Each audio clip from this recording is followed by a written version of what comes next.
pense que l'éducation doit être faite pour se propulser par en avant, briser des normes, casser des tabous.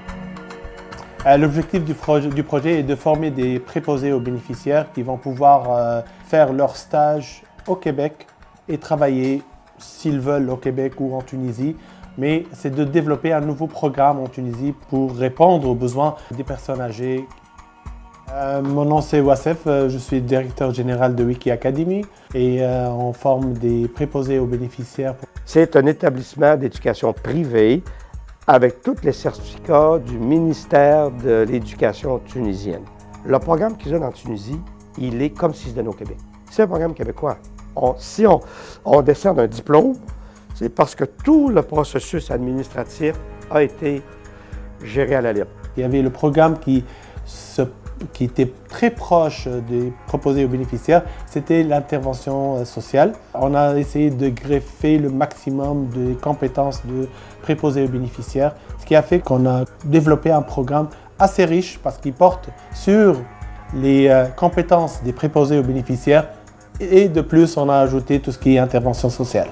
On retrouve tout ce qui peut être important, ce qui a été demandé au niveau des employeurs de l'époque avec préposés aux bénéficiaires, la formation de 870 heures où on trouve toutes les bases et on les a pris, on les a réajustés, on les a upgradés au niveau collégial et ensuite on a 400 quelques heures de plus pour donner le programme de 1200 heures.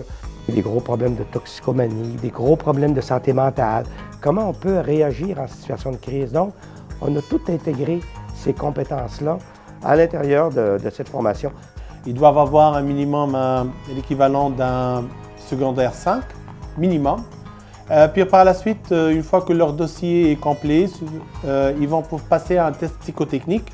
En fait, le but du test psychotechnique, c'est pour ne pas amener des gens qui veulent partir au Canada ou partir au Québec, juste ils prennent la formation pour pouvoir y venir.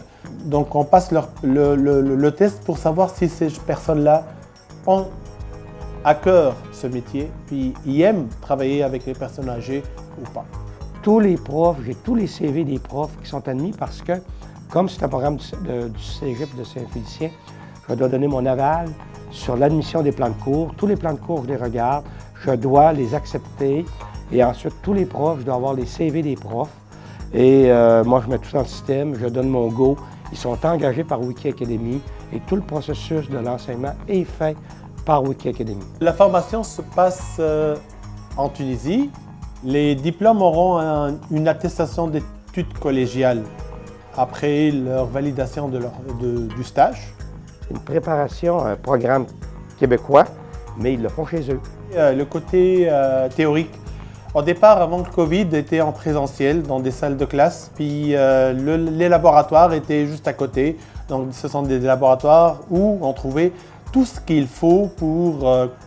c'est comme une chambre qui ressemble beaucoup à une chambre pour personnes âgées. Donc ils ont construit leur école à Tunis sur le modèle. Ils ont pris les bains, ils ont investi énormément pour retrouver des chambres et un milieu de vie qui ressemble beaucoup à ce qu'on retrouve dans les ressources. Ce qui est agréable de travailler avec la Tunisie, ce que je ne pourrais jamais me permettre au Québec, c'est que j'ai des médecins qui enseignent dans ce programme-là. Il y a des médecins, donc des gériatres, qui étaient là pour pouvoir assister les étudiants, leur donner beaucoup de théorie, leur donner beaucoup de pratique, partager leur expérience. Ce sont des médecins qui étaient d'expérience.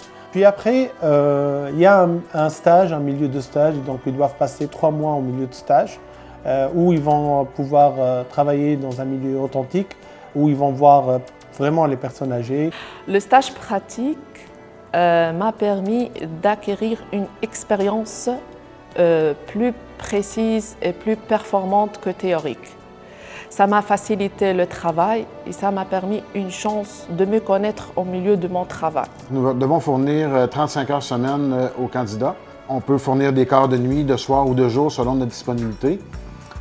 Présentement, les stagiaires font de soir, mais on compte faire l'ensemble des quarts de travail pour leur fournir le maximum d'expérience dans notre établissement. La formation qu'on a fait en Tunisie, elle correspond exactement à tout ce qu'on a appris. quoi faire avec les patients ou bien avec les résidents ou les clients secs résidence à son nom avec les bénéficiaires de toute façon. Là, ils sont ici pour terminer leur programme. Ils vont dans les établissements, dans les résidences intermédiaires pour parfaire leurs compétences pratiques qu'ils ont eues en théorie. Donc, s'ils ne le font pas, malheureusement, ils ne pourront pas avoir leur diplôme. Donc, c'est un programme extrêmement serré où chaque compétence, il y a une partie pratique pour valider la compétence. Comment on peut être plus solide si on est fatigué, comment réagir avec les situations un peu difficiles, comment voir les choses, tout ça, comment accompagner, parce qu'on a fait l'accompagnement comme des cours, comment accompagner un bénéficiaire, la marche, les mots techniques, tout ça on a utilisé, on a trouvé ce qu'on a fait ou bien étudié en Tunisie. Ils arrivent comme préposés, puis ils vont avoir des enfants. Les enfants vont rentrer dans le système scolaire du Québec, ils vont aller au primaire, au secondaire. Ils vont permettre de continuer à faire ça, à survivre tout ce système-là. Puis ils vont devenir des citoyens québécois à part entière. C'est une belle et très belle expérience enrichissante. Alors, vous referiez l'expérience? Oui, ça c'est sûr. C'est mon rêve, c'est en éducation, de permettre de construire ce Québec-là. Le Québec moderne, on va dire, mais encore humain.